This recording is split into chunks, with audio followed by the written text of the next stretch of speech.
हरि ओम। प्रार्थना। शांतं शाश्वतमप्रमेयमनघम् निर्वाण शांति प्रदम् ब्रह्मा शंभु फणीन्द्र सेव्यमनिशम् वेदांत वेद्यं विभुम् रामाख्यं जगदीश्वरं सुरगुरुं मायामनुष्यं हरिं वन्देऽहं करुणाकरं रघुवर भूपालचूडामणिं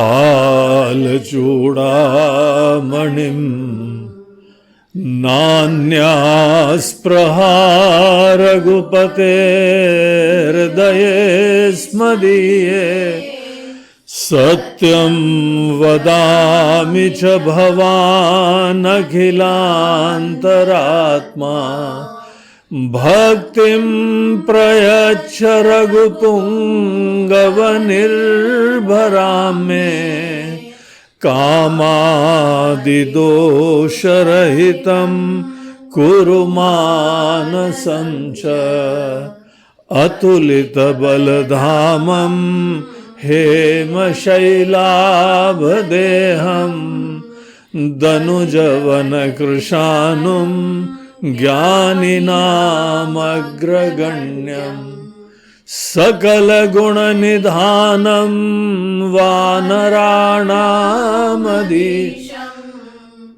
रघुपतिप्रियभक्तं वातजातं नमामि। श्रीराम जय जय राम श्रीराम श्रीराम जय राम श्रीराम जय श्रीराम जय राम श्रीराम जय राम श्रीराम जय राम श्रीराम श्रीराम जय राम श्रीराम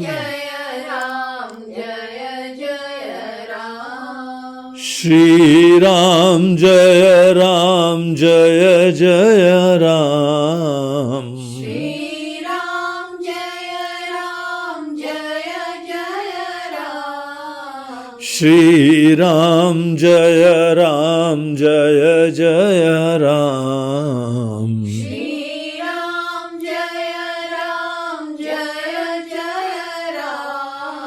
श्रीराम जय राम श्रीराम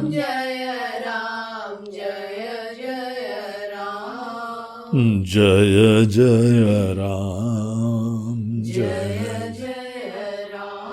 बोलो सियावर रामचंद्र की जय पवन सुत हनुमान की जय बोलो भाई सब संतन की जय नमः पार्वती पतये हर हर महादेव।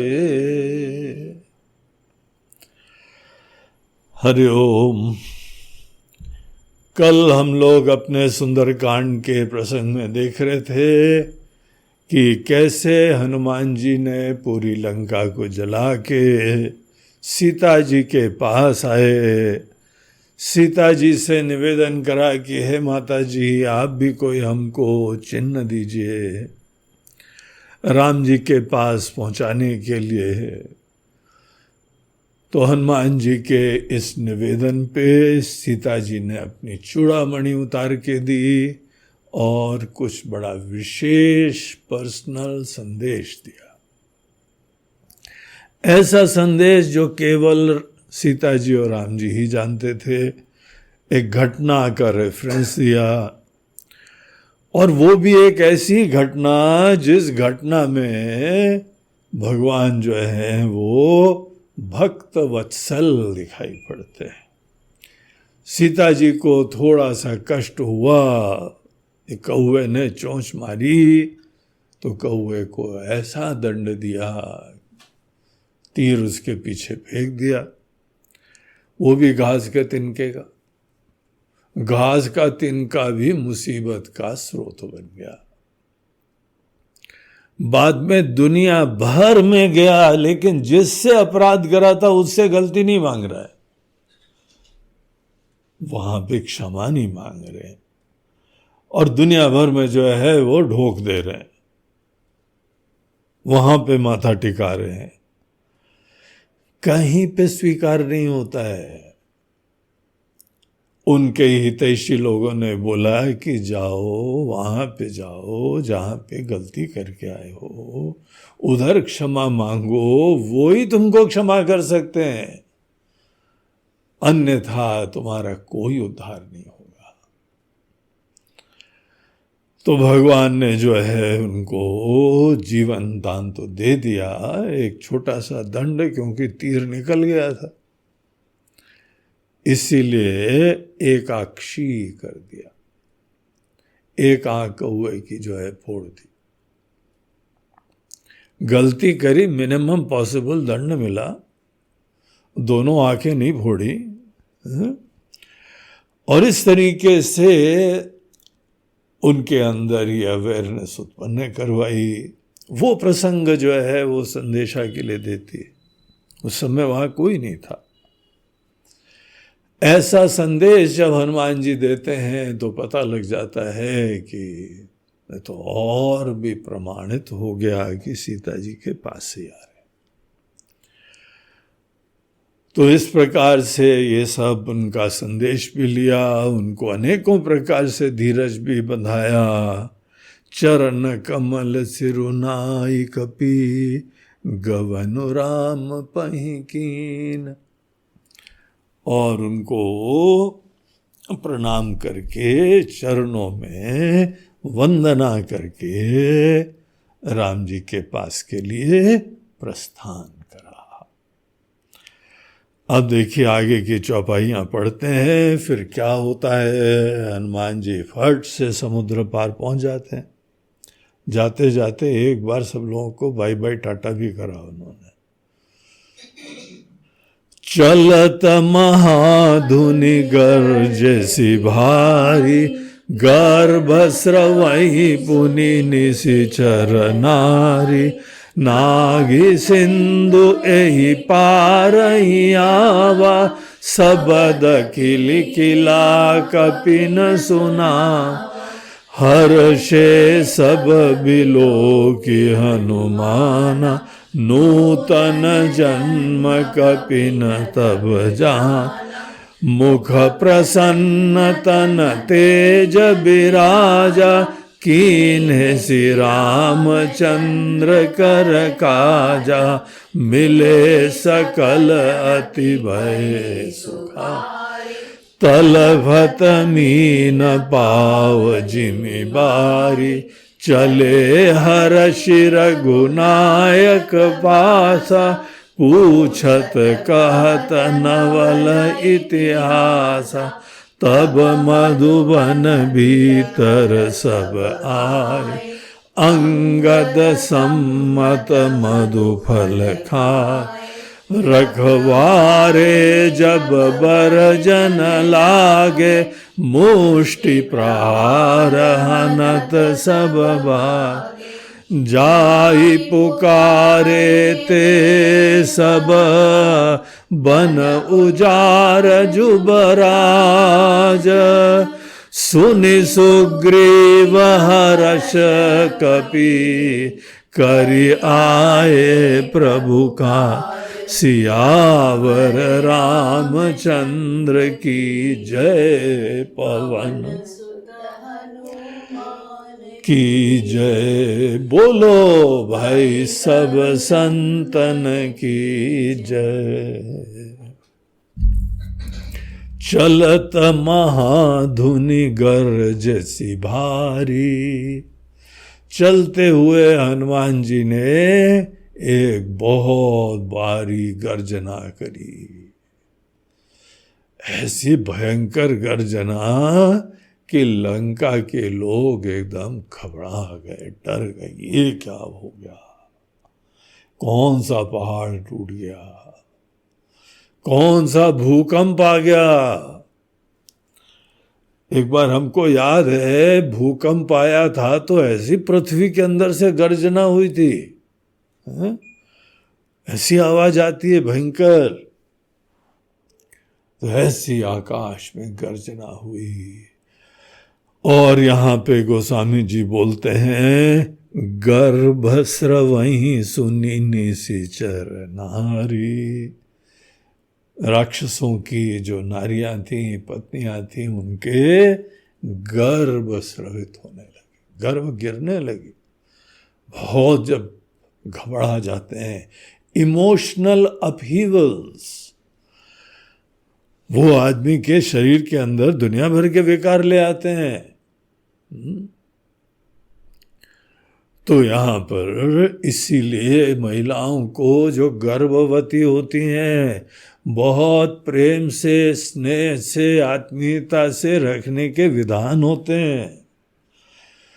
और उस समय कोई क्रोध, कोई इस प्रकार के स्ट्रेस, ये सब चीजें अगर होती हैं तो हमारा पेट तो साफ ही हो जाता है, कई बार जो है पूरा गीला हो जाता है डर के मारे, लेकिन गर्भ भी गिरने लगते। ये बहुत ही इंटेंस किसी एक अनुभूति का प्रभाव होता है, बड़ा भयानक प्रभाव होता है। इतना वाक्य कहते हुए समस्त गर्भवती महिलाओं के लिए भी हम लोगों के शास्त्र का यहाँ पे संकेत करते। इसीलिए रामायण आदि बढ़िया कथा सुननी चाहिए, भजन सुनने चाहिए, भगवान का जप करना चाहिए, अच्छे लोगों का साथ रखना चाहिए। तो गर्भ प्रोटेक्टेड भी रहता है और गर्भ संस्कारित भी होता है। और अगर ऐसे एक्सट्रीम इमोशंस, स्ट्रेस, इसमें एक्सपोजर हुआ तो गर्भ गिर भी जाता है।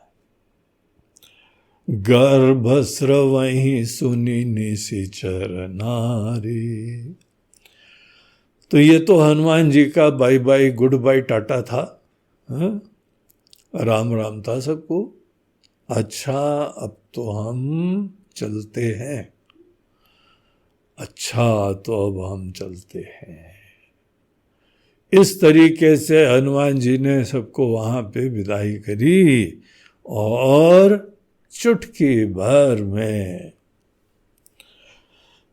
सिंधु के पार पहुंच गए।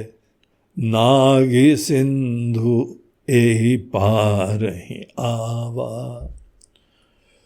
तो सिंधु को नांग के उसके पार जाके और वहां दूर से देखा कि सब बंदर लोग, मंडली बैठी हुई थी,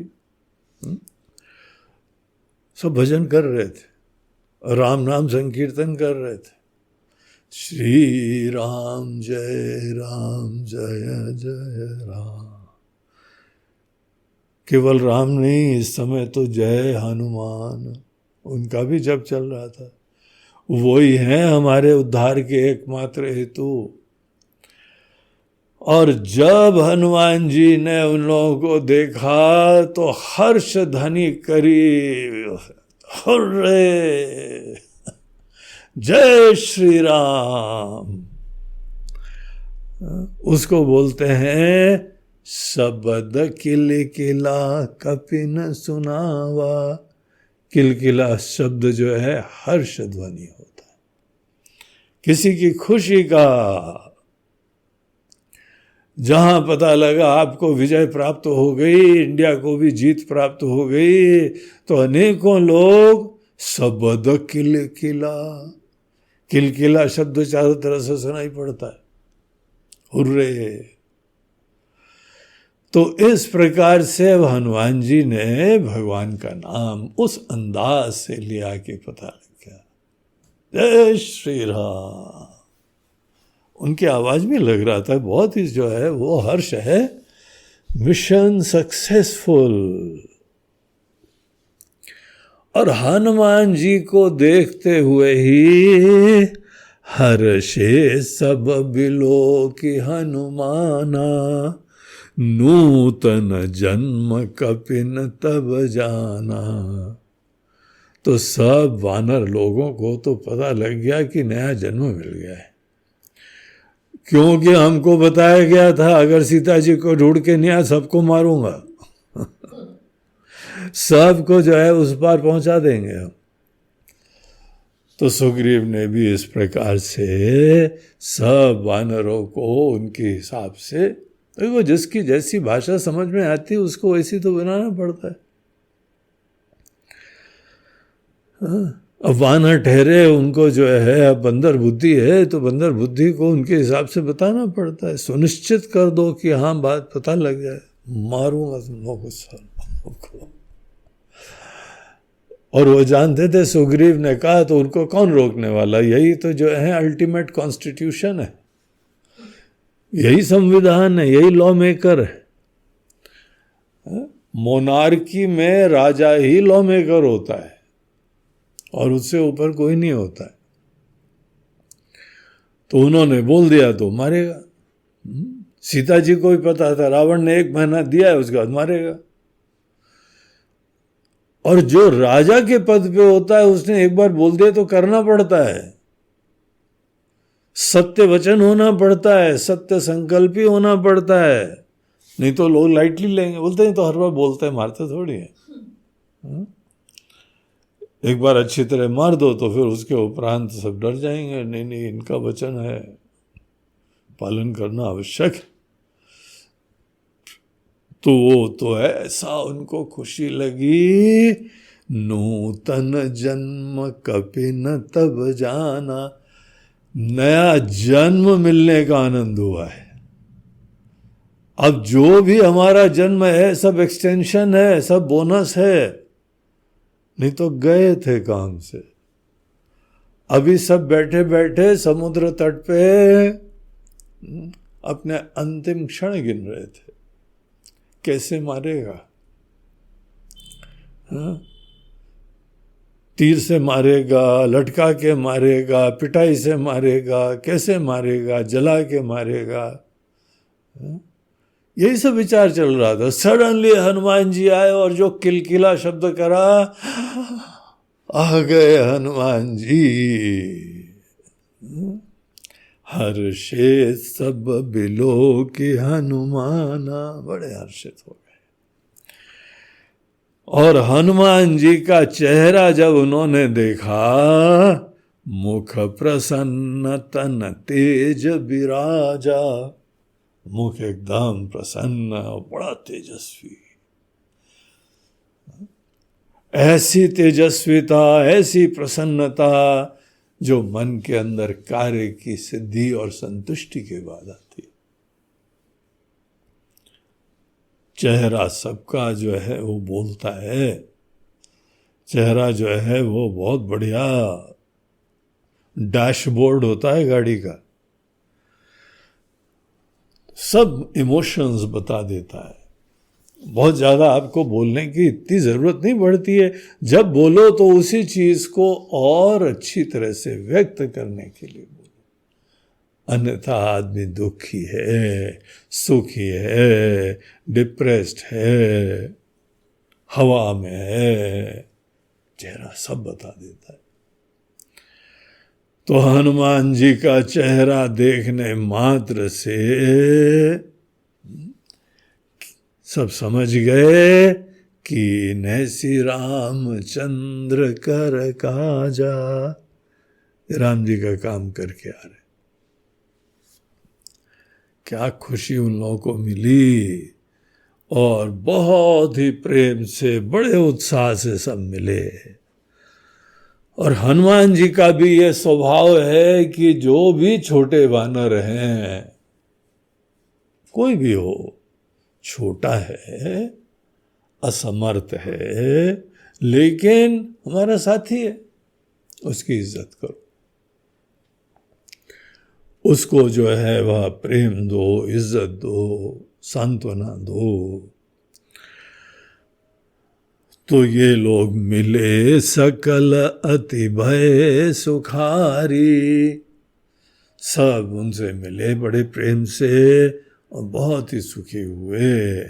ऐसी उनकी वानरों की स्थिति थी जैसे तलपत मीन पाव जिमि बारी, जैसे पानी से निकली हुई मछली उसको पुनः जल मिल गया हो। ये सब शब्दों से उनकी भावनात्मक स्थिति, उनकी अंतस्थिति, वो यहां पर दिखा रहे हैं। तो इस तरीके से उनसे मिले और सब लोग जो हैं वो रघुनायक जी के पास राम जी की तरफ जाने लगे। पहले तो जो है सुग्रीव से मिलेंगे और सुग्रीव के साथ फिर प्रोटोकॉल के अनुरूप फिर राम जी के पास जाएंगे।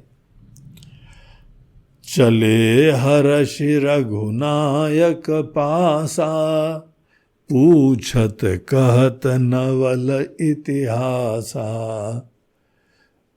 तो हनुमान जी से रास्ते में सब पूछ रहे थे, कैसी थी लंका, कैसा था रावण, सीता जी का क्या हाल है, और सुरक्षित हैं, दुबली पतली तो ज़्यादा नहीं हुई, उनको कोई किसी प्रकार की चोट तो नहीं आई है, स्वस्थ हैं क्या, और रावण की लंका कैसी है हनुमान जी। और हनुमान जी सबको बड़े प्यार से समझा रहे थे। फिर हनुमान जी ने पूरा उन लोगों को भी बताया, हम तो वहाँ पे महल में भी गए थे, दरबार में भी गए थे, कैसा था दरबार। बोलते रहे दरबार में तो बहुत मजा आया। उसके बाद ऐसा हमने तो बड़ा प्यार से समझाया, लेकिन वो दुष्ट महाअभिमानी कोई बात मानने को तैयार ही नहीं था, बल्कि हमारे उपदेश से उसको जो है और खुंदक हो गई। अगर श्रद्धालु को उपदेश न दो ना, तो श्रद्धालु का ईगो हर्ट हो जाता है। कौन श्रद्धालु है, श्रद्धालु नहीं है, उसके ऊपर डिपेंड करता है वो हर्ट होगा कि नहीं हर्ट होगा। जब बहुत ही हवा में है, अभिमान में है, वो आदमी को कुछ भी बोलो, हमको बोला, हमको समझते क्या है, और वो आदमी हर्ट हो जाएगा। लेकिन श्रद्धालु को बताओ तो बड़ा अहोभाग्य महसूस करता है। देखो कितनी अच्छी बात बताई। हम इसी पूरे झोंके में बह गए थे, लेकिन ये तो भगवान का ही एक रूप मिला। और जो शास्त्र सम्मत बातें हैं, जो बड़ी उत्कृष्ट बातें हैं, कल्याणकारी बातें हैं, वो इन्होंने हमको बताई। तो रावण ने तो हमारी बात सुनी ही नहीं। रावण तो महाअभिमानी, तो गुस्सा गया। और पहले तो भैया, हे मेरे वानर दोस्त, मेरे वानर मंडली, हमको उसने मारने का सोचा, लेकिन टाइम से विभीषण आए, जिनसे हमारी पहले सवेरे मुलाकात हो चुकी थी। और वैसे भी वो मुलाकात के चक्कर में नहीं, वो तो बहुत ही राम जी के भक्त हैं, धर्म के प्रति निष्ठ हैं। उन्होंने आके समझाया कि नहीं, दूत को नहीं मारना चाहिए। ऐसा नहीं है कि हमको मार सकते थे वो, मारने के लिए आगे होते तो सबको हम वहीं पे तमाम कर देते। लेकिन उस समय उन्होंने सोचा कि चलो छोड़ देते हैं इसको। और फिर उन्होंने, भैया बड़ा मजेदार घटना हुई। बोला क्या हुआ हनुमान जी? बोले हमारी पूंछ पे उन्होंने कपड़ा बांधा, शहर से सब कपड़ा जो है ले आए, हमने पूंछ बढ़ा दी धीरे से, फिर कपड़ा मंगवाया, फिर और बढ़ा दी। पूरे शहर के अंदर कपड़ा तेल खत्म हो गया और हमने तो फिर और बढ़ा दी। तो उन्होंने सोचा कि अब करेंगे, अब तो इतने में ही आग लगाओ। तो उन्होंने हमारी जुलूस निकलवाया पूरा, और जुलूस निकलवाने के बाद जो है आग लगा दी। तो बंदरों ने बोला अच्छा आग लगा दी, फिर क्या हुआ? देखें आपकी पूंछ। बोला हमारी पूंछ तो वैसी की वैसी। हनुमान जी गप तो नहीं मार रहे हो आप? लंबी चौड़ी तो नहीं फेंक रहे हो? हनुमान जी बोलते हैं अगर कोई वहां से मैसेज आ सकती है तो पूछ लेना। वैसे कुछ लोग बोल रहे थे हमने धुआं तो देखा था वहां पे। बोलते हैं हाँ, पूरी लंका धू धू करके जल रही थी। अब फिर मैंने अपना वानर रूप दिखाया और उछाल के घर के ऊपर पहुंच गया। और तुम लोग सब जानते हो हम लोग कैसे बढ़िया उछलते हैं। इधर उधर जो है वह कनक अटारी, सोने के उनके छत छज्जे, उन सब में कूद कूद के गए और हर जगह हमने लगा दी आग। वो जाते थे अपनी पूंछ को इधर पर्दे के पास कर देते, हमको थोड़ी मुड़ना होता था, पूंछ को बस थोड़ा सा मोड़ देते। बोलते हाँ वो तो हम जानते हैं, हम लोग पूंछ दाएं बाएं तो करते ही रहते हैं। तो इस तरीके से भैया हमने पूरी लंका जला दी, पूरी जला दी। नहीं विभीषण का घर छोड़ दिया, अशोक वाटिका भी अवश्य छोड़ दिया। तो सब जो है आवाजें आ रही थी, हाय बप्पा, हाय मैया, अरे अम्मा, अरे डैडी, अरे मम्मी, सब ऐसी चारों तरफ आवाजें आ रही थी। तो अच्छा पाठ देके आ रहा हूं सबको।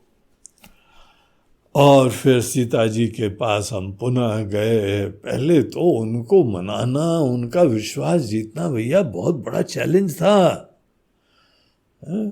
जो साधु के द्वारा, साधु वेश में आए हुए व्यक्ति के द्वारा जिसको धोखा मिल गया है ना, वो बेचारे सबसे डरा करते हैं, किसी पे विश्वास नहीं करते। यहां पर अपने देश में भी कुछ साधु लोग गड़बड़ करते हैं और बाकी समस्त साधुओं से लोग डरने लगते हैं। बोलते अरे बाबा, फिर से बाबा आया नया वाला। उस बाबा की तो कहानी सुनी थी, आजकल वो बाबा कहाँ है? बोलते हैं वही है जहां कृष्ण जी पैदा हुए थे, कृष्ण जन्म भूमि में। एक बार एक बाबा जी ट्रेन से जा रहे थे कहीं पे, तो टिकट चेकर आया। बोला हाँ बाबा जी लाओ भाई टिकट लाओ। तो बाबा जी बोलते हैं टिकट तो नहीं है। अरे ट्रेन में बैठ गए हो, टिकट नहीं खरीदी? बोला नहीं खरीदी। कहाँ जा रहे हो? बोला राम जन्मभूमि में। तो टिकट चेकर ने बोला चलो। बोला कहाँ? कृष्ण जन्मभूमि। तो उनको जेल में बंद करवा दिया गया।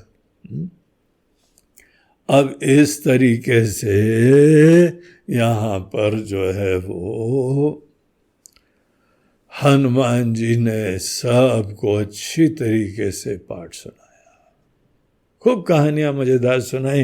रास्ता लंबा था तो बीच बीच में सब वानर। अच्छा उसमें क्या हुआ? अच्छा खाते क्या थे वहां पे, पहनते क्या थे वो लोग? अच्छा उनके घर कैसे थे? एक बंदरिया पूछती पूंछ वूछ थी कि नहीं थी?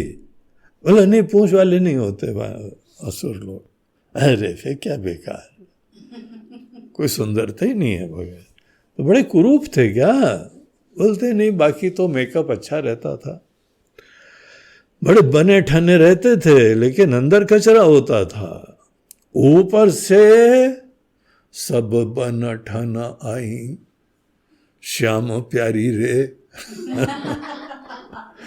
तो सब बन ठन के आते थे, लेकिन अंदर वही मोह, वही अभिमान, वही राग द्वेष, वही कचरा, वही भरा पड़ा हुआ था। तो उन्होंने, सब लोगों ने अपनी अपनी जिज्ञासा प्रकट करी। चले हर शिर गुनायक पासा, पूछत कहत नवल इतिहासा। ये पूरा इतिहास, और इस तरीके से सब बात करते हुए वहाँ पे जो है वो सुग्रीव के इलाके में वो लोग किष्किंधा में पहुंचे। पहले किष्किंधा में जाके सुग्रीव को, उनके राजा साहब हैं, उन्हीं की आज्ञा से, उनके वचन के अनुरूप कि हाँ राम जी अपने हम सेना चारों दिशा में भेजेंगे और सीता जी की हम लोग खोज करेंगे, उनका ही वचन था। तो सुग्रीव के पास वो जा रहे थे, और रास्ते में एक, अभी तो अशोक वाटिका की कहानी सुन के आ रहे थे, मैंने ऐसे तोड़ा, ऐसे फल खाए, और सबको ऐसा जोश आ गया था कि वहां पे सुग्रीव की एक उपवन था, एक वाटिका। अब ये सब लोग जो हैं वेजिटेरियन लोग, वाटिका बढ़िया बढ़िया लगाते थे। रावण तो जो है वो पूरा वेजिटेरियन नहीं था, लेकिन फल बहुत अच्छा खाता था, सब्जी फल पेड़ का प्रेमी था। लेकिन यहाँ पे ये लोग आए तो इन्होंने बहुत बढ़िया एक अपना बगीचा बनाया हुआ था। तब मधुबन, उसका नाम था मधुबन, वो तो अशोक वाटिका थी और ये मधुबन था। मधुबन आया था तो वहां पे कुछ वानरों ने अंगद से पूछा, लीडर, उस समय मंडली लीडर, मंडली का प्रधान मंडलेश्वर, तो वो मंडलेश्वर जो थे, जो मंडली का अधिपति होता है उसी को मंडलेश्वर कहते हैं। तो एक मंडलेश्वर जी वहां पे अंगद थे, से पूछा, महाराज जी फल बहुत अच्छे हैं, आपकी आज्ञा हो तो खा लें। अंगद को भी जोश आ गया था, हनुमान जी ने वहां कर लिया है तो यहाँ पर हम भी परमिशन देते हैं। उन्होंने बोला जाओ खा लो जाके। और फिर तो वानर लोगों ने अपना वानरी पना दिखाया। जैसे हनुमान जी ने अशोक वाटिका में खाया था, तोड़ा था, इन्होंने भी वही सैंपल दिया।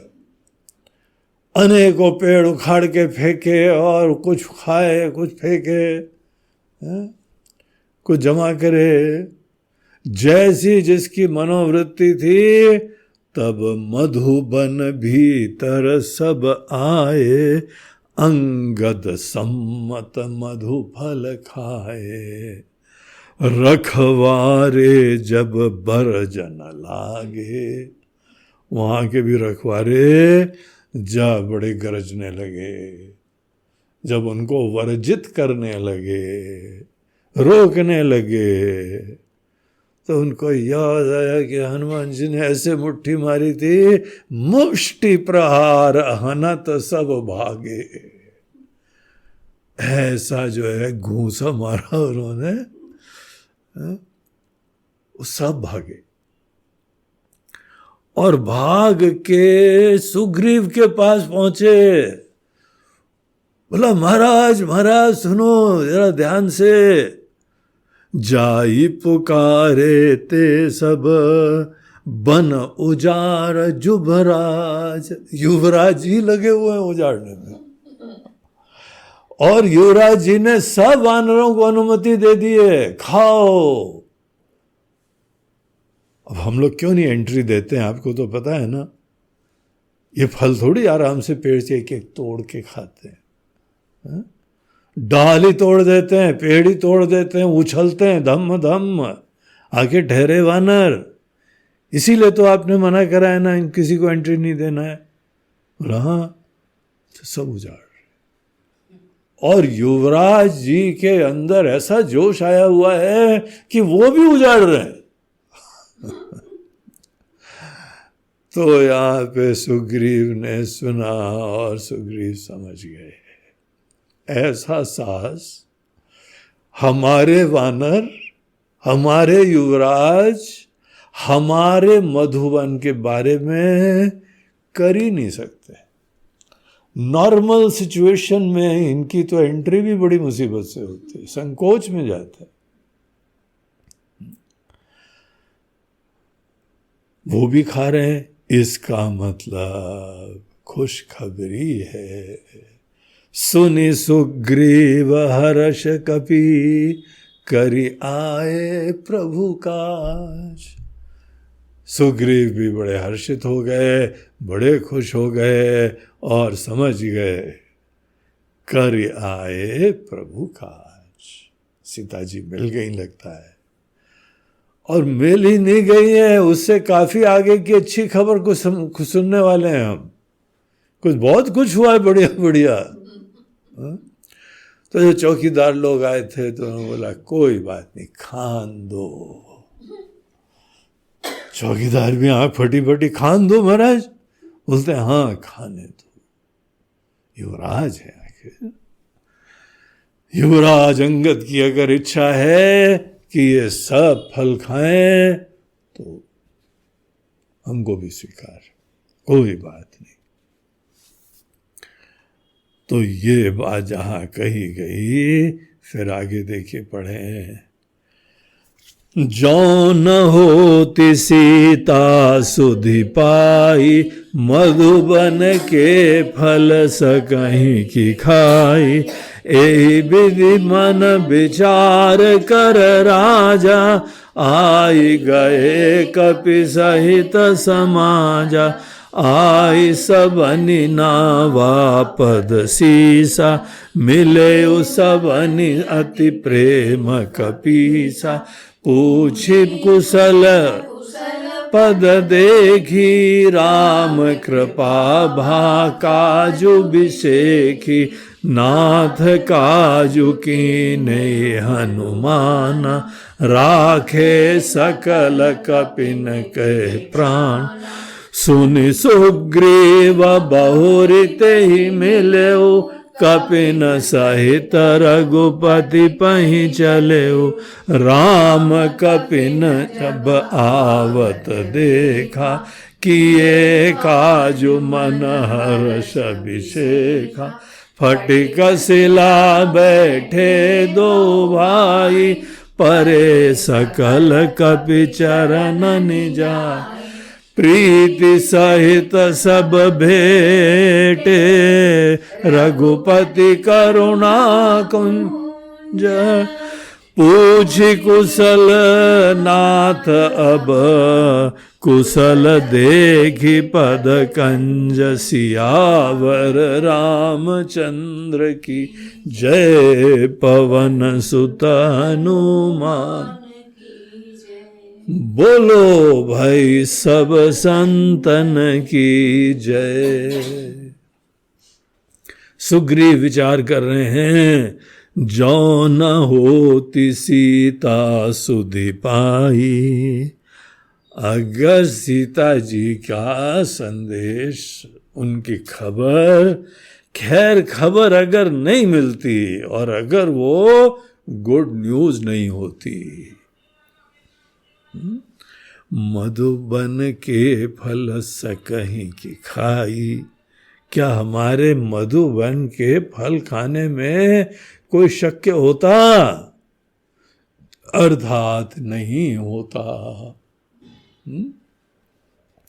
हर चीज कोई प्रत्यक्ष प्रमाण से थोड़ी देखी जाती है। अनेकों चीजें अनुमान प्रमाण से देखी जाती है। एक तो होता है आंखों देखी, और एक होता है बुद्धि से देखी।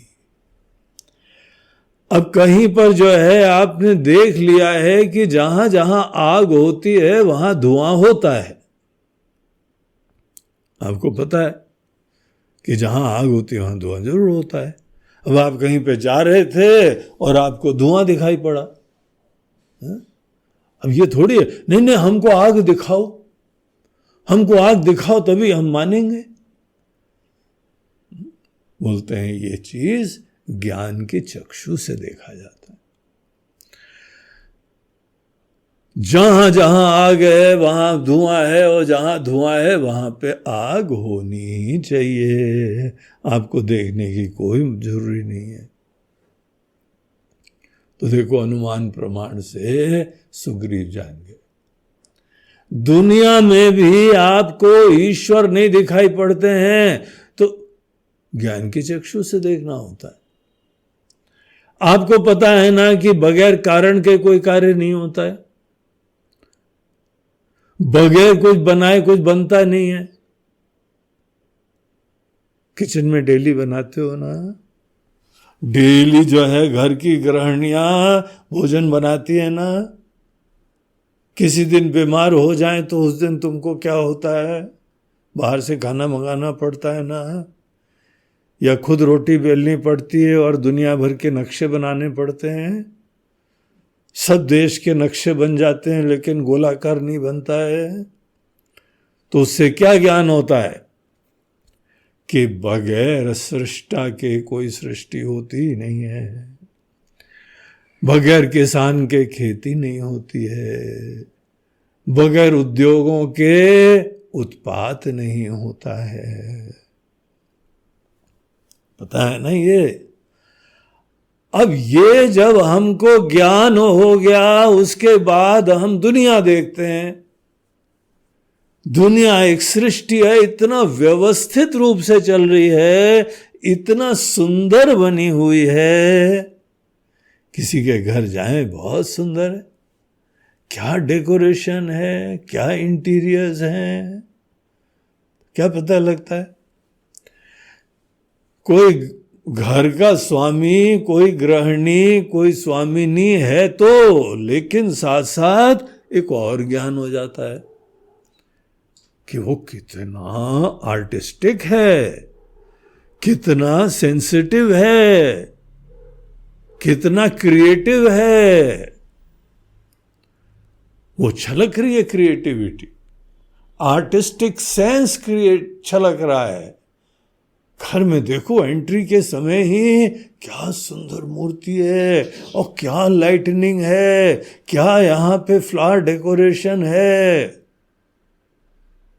इतने ही देख लो, घर वालों का परिचय मिल गया, मिलना चालू हो गया, प्रमाण पूर्वक आपको कोई चीज का निश्चय हो गया।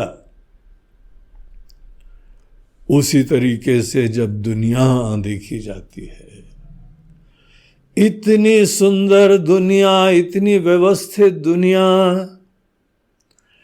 हमको तो कई बार शंका होती है कि इस प्रकार से लोग प्रकृति का विनाश कर रहे हैं, कितने पेड़ काटे जा रहे हैं। अभी हमने एक जगह पढ़ा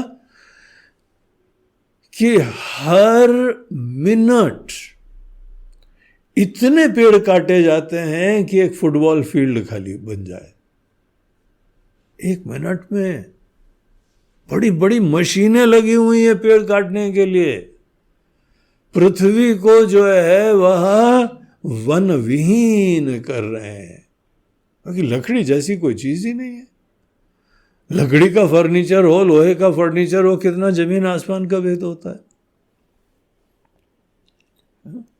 ऐसी पॉपुलेशन बढ़ गई है दुनिया की कि चारों तरफ जंगल पे जंगल काटे चले जा रहे। हमको शंका होती कई बार, पता नहीं इस बार जो है वो मॉनसून आएगा कि नहीं आएगा, बारिश आएगी कि नहीं आएगी, वो भी खतरा लगता है। और धीमे धीमे अनेकों वैज्ञानिक लोग इस चीज के बारे में आगाह कर रहे हैं, भैया रोको रोको रोको, कार्बन फुटप्रिंट रोको, दुनिया के अंदर इतनी गर्मी बढ़ रही है, इतनी उष्णता बढ़ रही है, किसी तरह रोको। उस गर्मी से पृथ्वी के नॉर्थ पोल साउथ पोल में ग्लेशियर्स हैं, बहुत बड़े पहाड़ के इलाके, बर्फ के पहाड़ हैं, पूरा कॉन्टिनेंट बर्फ का है, और इतना आवश्यक है कि उसके वजह से हमको नदियां शुद्ध जल प्राप्त होता रहता है। और जो समुद्र का लेवल है ना, वो लिमिटेड रहता है, सीमित रहता है। अगर इतने बड़े बड़े ग्लेशियर्स पिघलने लगे तो पता लगा कि हमारी जो है ना मुंबई, कलकत्ता, चेन्नई,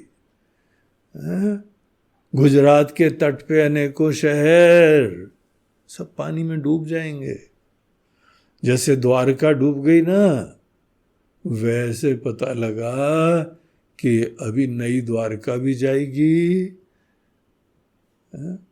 भावनगर भी जाएगा, बंबई भी जाएगा, इतना पानी आ जाएगा, सब भर जाएंगे। यह अनुमान प्रमाण है। लेकिन तो भी दुनिया किसी तरीके से चल रही है, यद्यपि हमको जग जाना चाहिए।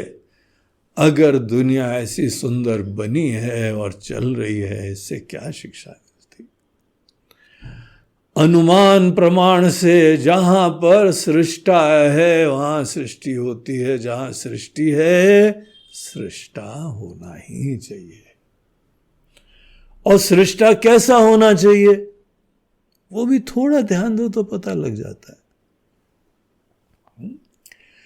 देखो, घड़े को बनाने वाला घड़े का ज्ञानी, दुनिया को बनाने वाला दुनिया का ज्ञानी,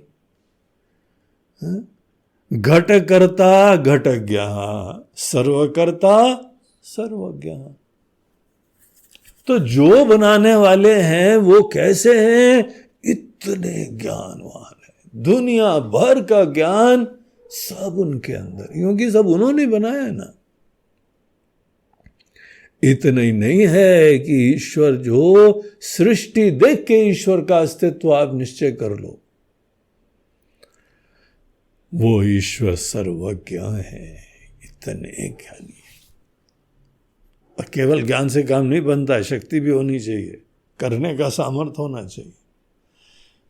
ईश्वर सर्वज्ञ भी हैं और सब करने वाले भी हैं, बहुत शक्तिशाली, सर्वशक्तिमान, जगत की उत्पत्ति स्थिति नाश के कर्ता। ऐसे भगवान को इसीलिए सब धर्मनिष्ठ लोग उनका अस्तित्व स्वीकार करते। अनुमान प्रमाण, कॉमन सेंस। आग देखो, धुआं देखो, अग्नि का निश्चय कर लो। सृष्टि देखो और हमको कोई प्रमाण नहीं, कोई जरूरत ही नहीं है। हमने सुना था एक जगह जो है ना, कोई पॉलिटिकल पार्टी अनेकों आस्तिक लोगों को बोलती भगवान है कि नहीं है, चलो ऐसा करते हैं, भगवान के प्रमाण के लिए एक आयोजन करते हैं। ये हम लोग जो है बहुत ही महत्वपूर्ण डेलिकेट एक टेस्ट करा जाएगा। तो लोग सोचा क्या टेस्ट करेगा भैया ये? बोलते हैं हम लोग जो हैं वो एक परिस्थिति लाएंगे और भगवान को बोलेंगे आप अगर हैं तो 5 मिनट में यहां प्रस्तुत हो जाइए। आप समझ लीजिए अगर आप नहीं आते हैं तो आज से जो है हमारे राज्य में ईश्वर के अस्तित्व को समाप्त कर दिया जाएगा, मान्यता ही समाप्त कर दिया जाएगा। तो भगवान आपकी इज्जत का प्रश्न है। तो वहां पे उनके जो है दरबारी ने बोला ईश्वर अगर है तो हाजिर हो। तो उसने बोला 3 बार बोलो। मैं 3 बार बोला ईश्वर अगर हो तो हाजिर हो। अगर 5 मिनट में हाजिर नहीं होंगे तो आज से आपको हमारे राज्य में जो है वो मान्यता आपकी समाप्त हो जाएगी, और जितने मंदिर हैं उसमें हमारे राजा की मूर्ति बैठा दी जाएगी। अब भोले भाले भक्त लोग बहुत ध्यान से सुनने लगे। आज तो हो गया काम।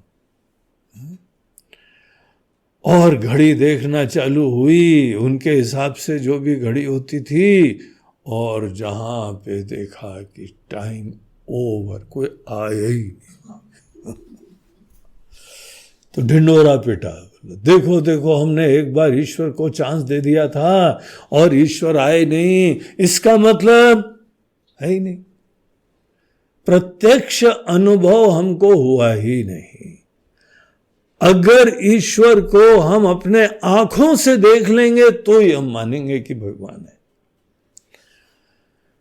आजकल अनेकों हमारे पढ़े लिखे युवक लोग थोड़ा साइंस पढ़ के बोलते भगवान को किसी ने देखा है क्या महाराज जी? नहीं देखा है ना, तो देयरफॉर भगवान है ही नहीं। हमारे गुरु जी से किसी ने पूछा, गुरु जी भगवान को हम आंख से देख सकते हैं क्या? बोला नहीं देख सकते। बोलते भगवान है ही नहीं। बोलते अच्छा तुम्हारे परदादा को तुमने आंख से देखा था? नहीं देखा था। तो तुम ऐसे सैंपल हो जिसके परदादा थे ही नहीं।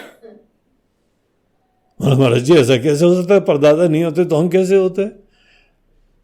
परदादा नहीं होते तो दादा नहीं होते, दादा नहीं होते तो पिताजी नहीं होते, पिताजी नहीं होते तो हम नहीं होते। तो बोलते बिल्कुल सही बात है। केवल आंखों से देख के कोई चीज का विश्वास मत करा करो, अनुमान प्रमाण से अनेकों चीजें जानी जाती हैं। कोई वैद्य, कोई डॉक्टर हमारी नाड़ी देखते हैं और नाड़ी देखते हुए बता देते हैं कि आपका जो है वात पित्त कफ, इसमें ये असंतुलन है, इसमें कुछ कमी है। अब पुराने वैद्य लोगों की तो क्या कहानी बताएं आपको, वो इतना तक बता देते थे कि तुमको हमने बोला था खाली पेट आना, खा के क्यों आए हो? यही नहीं है, क्या खा के आए हो ये भी बता देते थे। मना करा था ना, पूड़ी मत खाना, तली हुई चीज मत खाना।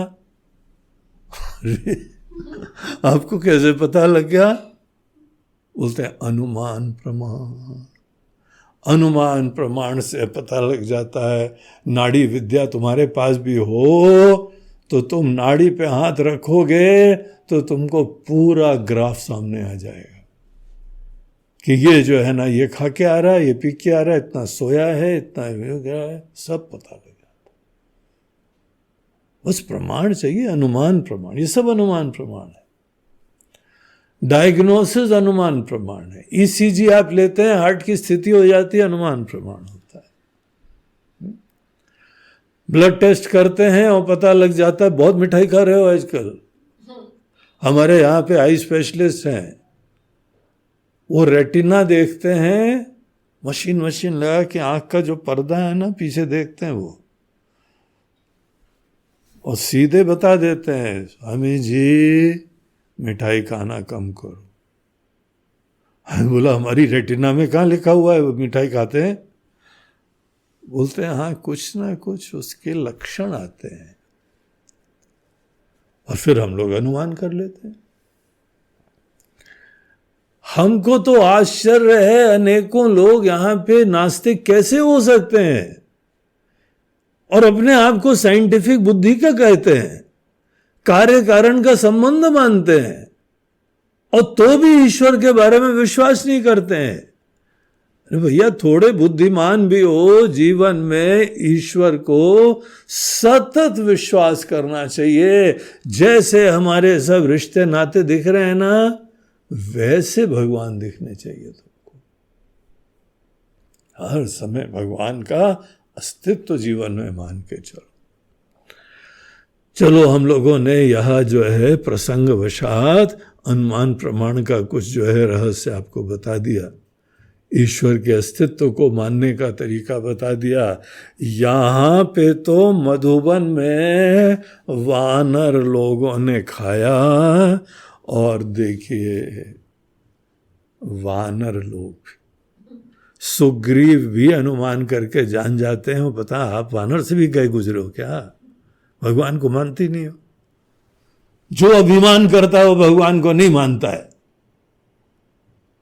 अपने मन के अंदर चिंता करते हो तो भगवान को नहीं मानते हो, राग द्वेष करते हो तो भगवान को नहीं मानते हो। अगर सबके अंदर भगवान है तो सभी चीजें अच्छी होंगी ना। अगर भगवान है तो हम कहां कर रहे हैं, सब भगवान ही हमको कृपा कर रहे हैं। देखो हम अच्छी तरीके से मान लें, अनुमान प्रमाण से जान लें, जीवन में बहुत बड़ी क्रांति हो जाएगी, सब मन की निर्मलता होगी।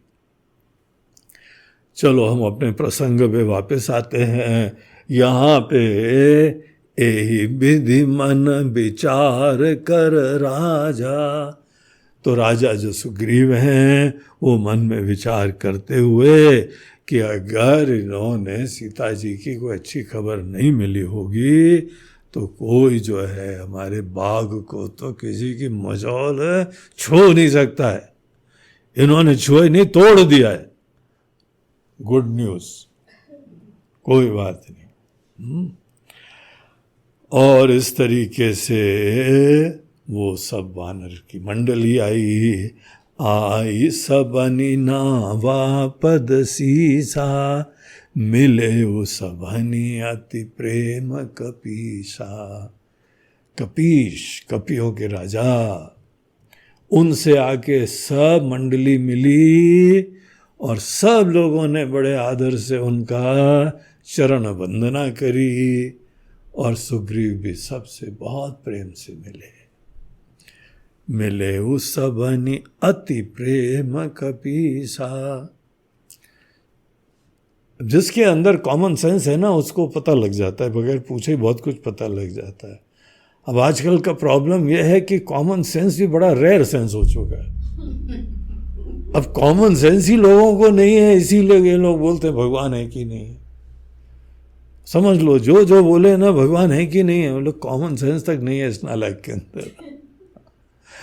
इसमें कार्य कारण की बुद्धि नहीं है, इसके अंदर विचारशीलता नहीं है, साइंटिफिक बुद्धि नहीं है।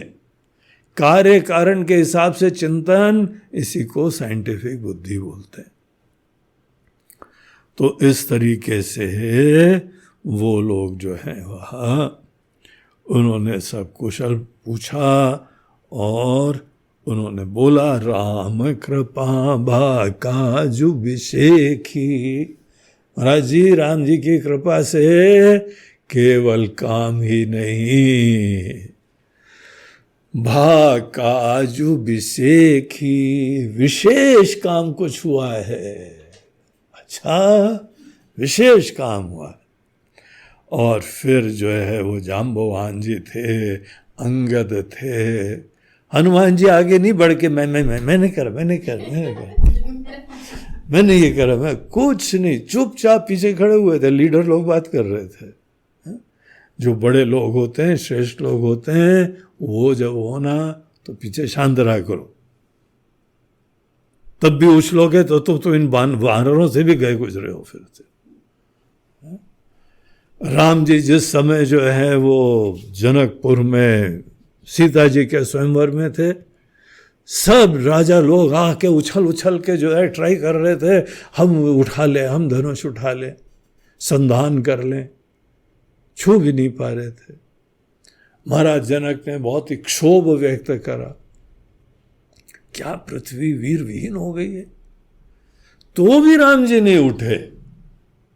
ये शिष्टाचार होता है, ये मर्यादा होती, ये बड़ों की इज्जत का लक्षण होता है।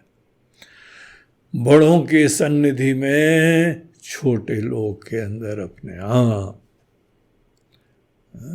एक मर्यादा की वजह से सब बोलना भी अंकुश लग जाता है और उनकी आज्ञा से ही बोलते हैं। हनुमान जी चुपचाप पीछे खड़े हुए थे। उन्होंने जाके जो है वो बताया कि नाथ काजु कीने हनुमाना, हे नाथ, हनुमान जी ने सब काम कर दिया कि नाथ काजु कीने हो, सब काम कर दिया। और राखे सकल कपिन के प्राण, उनको अपने प्राण की ज्यादा पड़ी हुई थी। सीता जी सुरक्षित है, ये बाद में सुख मिला। सबसे पहला सुख मिला राखे सकल कपिन के प्राण, सब जान, जब बानर लोगों की जान को उन्होंने रक्षा कर ली। सुनी सुग्रीव बहुरीते मिले हो, सुग्रीव ने सब बातें सुनी और बहुत ही प्रेम और आदर से हनुमान जी से मिले। हनुमान जी को गले लगा लिया उन्होंने, ऐसे प्रेम से मिले। और उसके उपरांत बोला चलो जल्दी से जल्दी राम जी के पास हम लोग सब लोग चलते हैं। उनको सबसे ज्यादा जो है वो बेताबी है, जिज्ञासा है, उत्सुकता है। कपिन सहित रघुपति पाहि गए, पली चले हो राम जी के पास, पही चले हो। और जब पूरी मंडली जिस जोश से आ रही थी, बड़ी सक्सेसफुल, जब वर्ल्ड कप जीता है ना, उसके उपरांत देखो प्लेयर लोग कैसे आते हैं। उनकी जो फोटो आती है ना अखबार में, पता लग गया, नीचे पढ़ने की जरूरत ही नहीं है, इंडिया ने वर्ल्ड कप जीत लिया है। फोटो में अंदाज से पता लग जाता। नेक्स्ट पन्ना वो तो हो गया, पता लग गया। सब सीना चौड़ा करके बड़े बिंदास चेहरे पे हर्ष खुशी। राम कपिन जब आवत देखा, किए काजु मन हर्ष विशेखा। अब ये तो ठहरे राम जी, इनमें कॉमन सेंस भी है, विशेष सेंस भी है। साक्षात परमात्मा है। देखते ही इमीडिएटली समझ गए कि ये हर्ष, ये खुशी, ये अंदाज, ये चलने के अंदाज में यह एक जंप, कैसे स्प्रिंगी वॉक हो रही है। जब स्प्रिंगी वॉक होती है ना तो पता लगता है आज ये बहुत खुश है, बड़ा हर्षित है। राम जी ने देखा और एकदम समझ गए कि ये काजु मन हर्ष विशेखा, काम हो गया। सीता जी मिल गई। उस समय क्या सीन दिखाया। फटिक शिला बैठे दो भाई, दोनों भाई स्फटिक शिला के ऊपर बैठे हुए थे। एक स्फटिक शिला चित्रकूट में भी है और एक यहाँ पे पंचवटी में भी है। तो वहाँ पे स्फटिक शिला वैसे तो पत्थर की है, लेकिन इतनी बढ़िया शिला है, चित्रकूट में हमने देखा। उसके दर्शन करे और वहाँ बैठ के राम जी का जप भी करा। स्फटिक शिला बैठे दो भाई, दोनों भाई लोग स्फटिक, राम जी लक्ष्मण जी स्फटिक शिला पे बैठे हुए थे। चारों तरफ बहुत बढ़िया वन प्रदेश, पास से नदी बह रही है और दोनों भाई लोग स्फटिक शिला बैठे।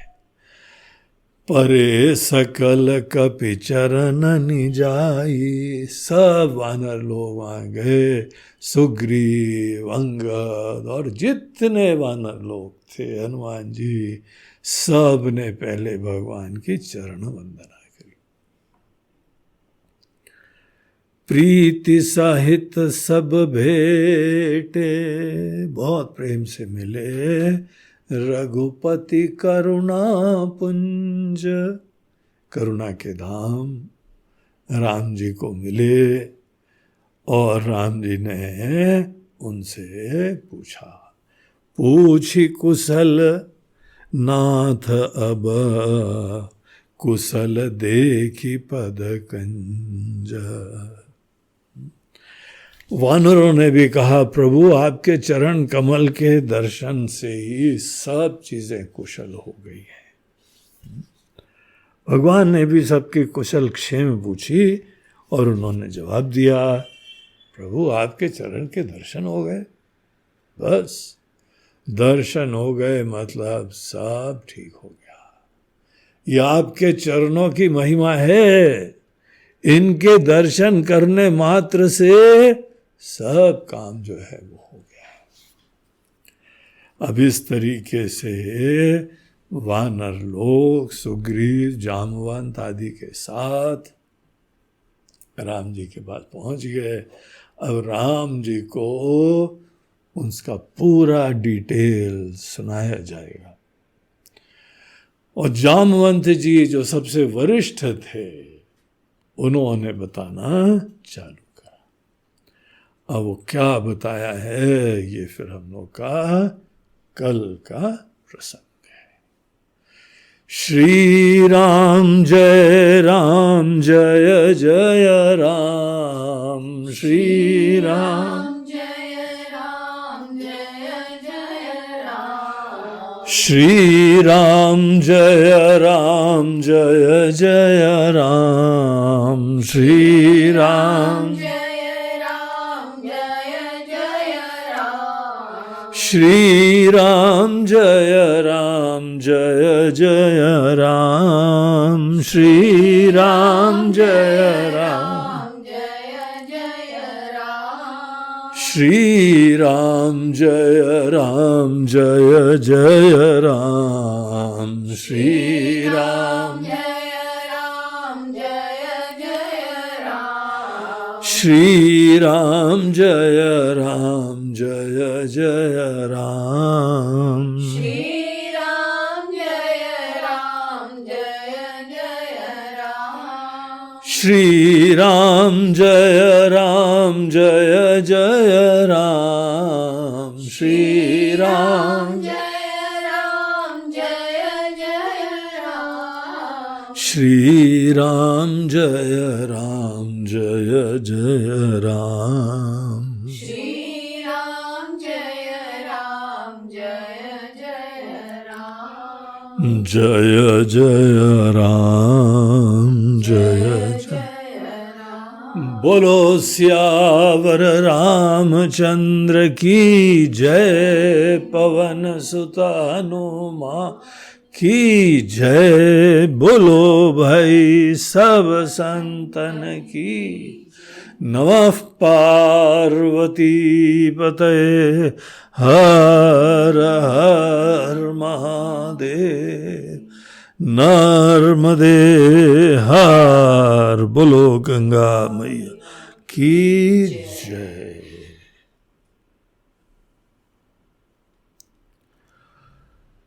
आज का ये हम लोगों का जो प्रवचन है वो प्रायोजित करा गया है बंबई के एक दंपति के द्वारा, आशीष और ऋचा दुबे, और उनका जो है सुपुत्र भव्य। कितना भव्य, कैसा बढ़िया नाम है, हा? तो आशीष, ऋचा और भव्य आज का जो है ज्ञान यज्ञ में आपकी आहुति दी जा रही है, आपने अपनी सेवा अर्पित करी है, आज का प्रवचन प्रायोजित करा है। आप सब लोगों को बहुत बहुत आशीर्वाद। ऋचा बचपन से ही छोटी सी थी, तब से हमको जानते हैं। पूरे परिवार को उनके बड़ा स्नेह रहा, श्रद्धा रहती है। नियमित रूप से सब लोग श्रवण करते हैं।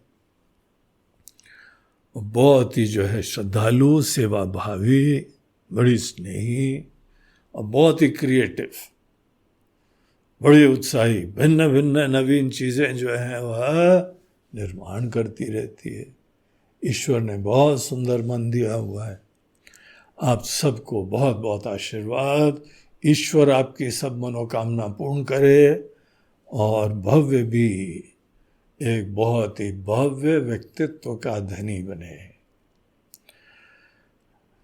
तो ये आपने जो सेवा करी है, अब नियमित रूप से इसका आनंद भी लीजिए। निश्चित रूप से आप लोग सुन रहे होंगे, लेकिन जीवन में अनेकों कर्तव्य हैं, उलझने होती हैं, लेकिन तो भी सुंदरकांड का प्रयोजन करा है तो सुंदरकांड पूरा अच्छी तरह सुन लेना, है ना, बहुत अच्छी चीज। चलो, हरि ओम तत्सत।